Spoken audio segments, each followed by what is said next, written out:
Vamos então ao debate sobre esse assunto. Comigo aqui estão Flávio de Leão Bastos e Ricardo Baronovski. Boa tarde aos dois, muito bem-vindos aqui. Quero começar entendendo com vocês, então, começo com o Flávio, se a delação tem um potencial de agravar a situação jurídica ainda mais do ex-presidente Jair Bolsonaro.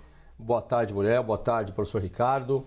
Sim, a delação poderá complicar a situação de Bolsonaro. Explico por quê.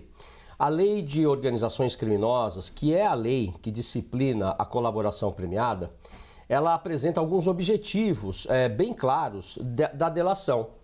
Dentre eles, 2 objetivos se relacionam às possibilidades que podem surgir aí dessa delação. Primeiro, a identificação de outros coautores e partícipes e a radiografia hierárquica de uma suposta organização criminosa.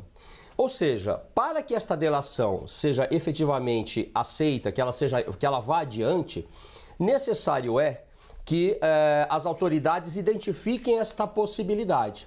Ou seja, não teria sentido uma delação que não chegasse a esses objetivos. E é aí que Bolsonaro e aqueles que estão aí implicados nessa investigação ficam preocupados. Porque a partir do momento da oferta da delação, que é o que já foi feito, o sigilo é obrigado, a confidencialidade é prevista nessa lei. Então não se sabe o que vai surgir daí, Muriel. Então me parece que há sim uma possibilidade grande aí de complicações futuras e breves aí para Bolsonaro.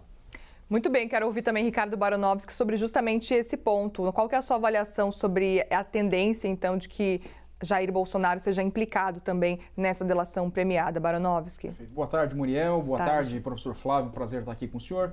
Existem alguns pontos interessantes nessa delação premiada, mormente envolvendo o advogado desse caso, o professor César Roberto Bittencourt. Trata-se de um dos maiores penalistas do país, com mais de 30 livros escritos e um severo crítico da delação premiada. Há vários textos dele dispostos em seus livros, criticando o Instituto da Delação Premiada. É a frase muito interessante desse prestigiado penalista, como, por exemplo, usa-se a prisão para se retirar a liberdade e, principalmente, a voluntariedade da delação premiada. Isso era muito comum na Lava Jato, a gente está vendo decisões do STF sobre isso, em que se usava o instrumento da prisão preventiva para forçar o delator a trazer informações, puxando outros envolvidos na prática criminosa para aquele fato. Então, esse é o principal ponto que me chama a atenção. Lembrando que a prisão do Mauro Cid não é decorrente de pena. A prisão do Mauro Cid é uma prisão preventiva, desde 3 de maio, ou seja, há 138 dias que essa prisão está ocorrendo. E aí me chama a atenção, então, se haveria o que é indispensável na visão do STF, que é a voluntariedade para que se acarrete essa delação premiada. O próprio professor César Roberto Bittencourt, que é o advogado do Mauro Cid, traz algumas críticas de que talvez seria um instituto incentivando a traição e seria um instituto até antiético no direito. Embora legal, embora previsto na lei de organização criminosa, ele seria um incentivo às práticas antiéticas, trazendo outros envolvidos para a baila. Ou seja, será que haveria voluntariedade de uma prisão que se arrasta 138 dias para incentivar que a liberdade provisória só aconteça se porventura a delação premiada for concretizada? Isso vai ser trazido à baila, provavelmente ao STF. Flávio, que tipo de cuidados que as autoridades precisam ter neste momento para que, num futuro, essa delação premiada não seja anulada, como a gente viu em alguns casos, por exemplo, da Lava Jato? Perfeito. Esta crítica que o professor Ricardo coloca a partir do professor Bittencourt, ela, ao meu ver, inclusive, ela procede. De fato, a delação ela gera algumas dúvidas. Entretanto, é importante que se note que as autoridades, a Polícia Federal especialmente, porque a Polícia Federal tem autonomia para aceitar essa delação desde a decisão do Supremo Tribunal Federal em 2018. Então, qual é o cuidado que ela tem que ter? A delação não é prova. A própria lei estabelece. A delação é meio para a coleta de provas. Ela dá um caminho, ela dá uma luz para que as autoridades sigam novos trajetos e encontrem essas provas. Então, este é o cuidado, Muriel. Só a delação não é suporte para qualquer condenação. Aliás, foi uma das grandes críticas aí à Lava Jato, que recentemente teve aí uma pá de cal a partir do ministro Toffoli, era essa. Portanto, as autoridades devem avaliar com cuidado e hoje já foi noticiado que Mauro Cid ofertou 3 perspectivas de investigação em relação a joias, em relação a uma minuta de golpe e em relação a outras investigações que vêm sendo desenvolvidas pela Polícia Federal. Então, é preciso coleta de provas. Salvo esta possibilidade, a delação não vai dar em nada. Ricardo, quero te ouvir também que tipo de cuidados seriam necessários, portanto, para evitar uma anulação de uma delação premiada. Exato. Como bem colocou o professor Flávio, a delação premiada ela não é prova. E ela não é meio de prova, ela é meio de obtenção de prova, ou seja, exige a chamada regra da corroboração.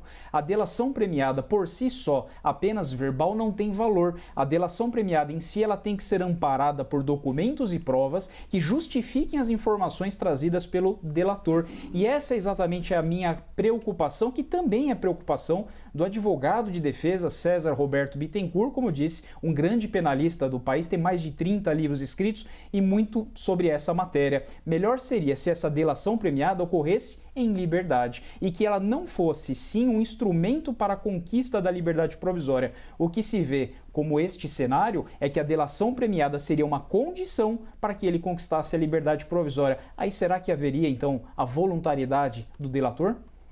Pois é, Flávio, quero te ouvir também justamente sobre esse ponto envolvendo a defesa de Mauro Cid, porque o que a gente via já há alguns meses era de que existia 0 chance de uma delação premiada, pelo menos era o que o próprio advogado de Mauro Cid falava. O que aconteceu que pode ter levado a defesa de Mauro Cid de mudar essa posição, de mudar esse posicionamento ao ponto de agora defender uma delação premiada? Olha, Muriel, essa é uma pergunta boa, porque, ao meu ver, envolve uma questão técnica e uma questão política. Do ponto de vista técnico, quem vai apresentar uma proposta de delação premiada tem que negar mesmo, exatamente pelo que consta da lei. A confidencialidade, se violada, se anunciada que será ofertado e os seus termos, gera nulidade da delação. Então, do ponto de vista técnico, nós temos esta questão. Agora, do ponto de vista político, vamos lembrar aqui que Mauro Cid está envolvido, Gabriela Cid, a sua esposa, o seu pai está envolvido. E qual tem sido o discurso de Jair Bolsonaro? Ele tinha autonomia para atuar. É difícil acreditar em autonomia se nós pensarmos que ele é o ex-ajudante de ordens do presidente da República. Então, essa autonomia, esta postura de ele tinha autonomia para atuar, então a decisão foi dele, com a família toda envolvida, deve ter pesado, estou aqui supondo, para que houvesse essa mudança de estratégia, né? Agora, sem dúvida que o Dr. Bittencourt e toda a sua equipe irão orientar no sentido de não sou contra a delação, não vamos ofertar, não estamos trabalhando com isso. Mas tanto estão que já entrou o pedido de liberdade provisória. Há ali uma discordância, porque Mauro Cid não quer usar a tornozeleira eletrônica, mas esse pedido já entrou. Então, eu acho que são essas duas causas, viu, Muriel? Ricardo, quero te ouvir também qual pode ser essa explicação para essa mudança de estratégia por parte da defesa de Mauro Cid. Seja qual for o teor dessa colaboração premiada, ela não se cinge, não basta apenas as declarações verbais. É necessário que o delator, no caso Mauro Cid, traga elementos probatórios, documentos e indícios para que corroborem, essa é a chamada, novamente, regra da corroboração, comprovem aquilo que ele disse, senão ficaria ao vento.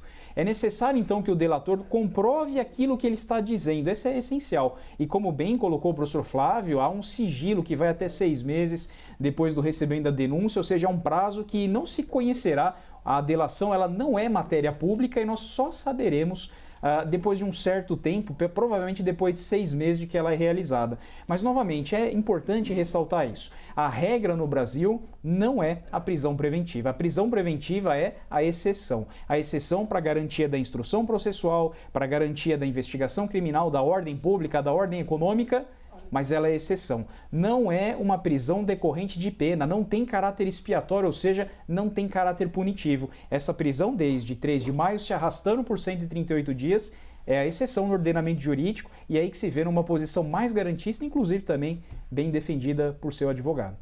Flávio de Leão Bastos, Ricardo Baronovski, aos dois, muito obrigada pela participação no grande debate dessa sexta-feira. Obrigada. Obrigado.